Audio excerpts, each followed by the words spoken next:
Magandang araw po. Ako si Walter Mario Jr., Grade 2 Happiness, Performance Task, pagbibigay at pagpapahalaga sa serbisyo sa komunidad.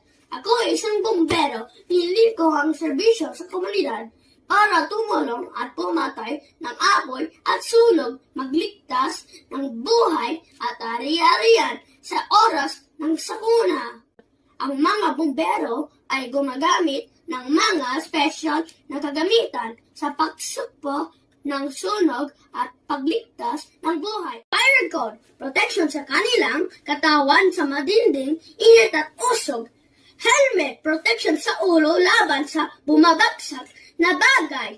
Fire boots, protection para sa paa. Fire gloves, makapal na guwantes, protection sa kamay. Alakol, ginagamit sa pagbasag ng pinto, bintana, pader upang makapasok o makalabas sa gusali. Fire ladder, hagdan na ginagamit upang maabot ang matataas na palapag. Fire hydrant o hose, pagbunahing tool sa pagpuksa ng apoy. Fire truck, sasakyan na may dalang tubig, bomba at hose.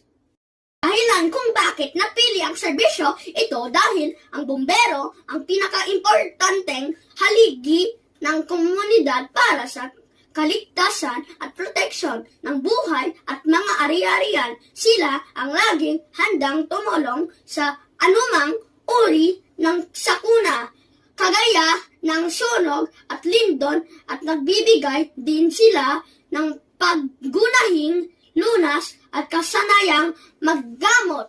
Ang kahalagaan at kontribusyon nito sa komunidad ay higit pa sa pagpuksak ng apoy. Sila ang nagsisilbing shield o protection ng komunidad. Ang kahalagaan ng bumbero sa komunidad, pagligtas ng mga buhay, handang tumulong sa kanilang anumang oras, araw man o gabi.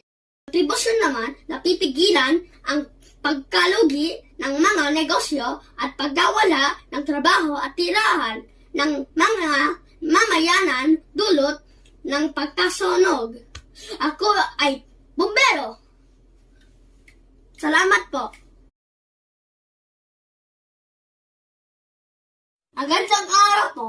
Ako si Walter Mario Jr., Grade 2 Happiness, Performance Task, pagbibigay at pagpapahalaga sa serbisyo sa komunidad. Ako ay isang bumbero, pinili ko ang serbisyo sa komunidad para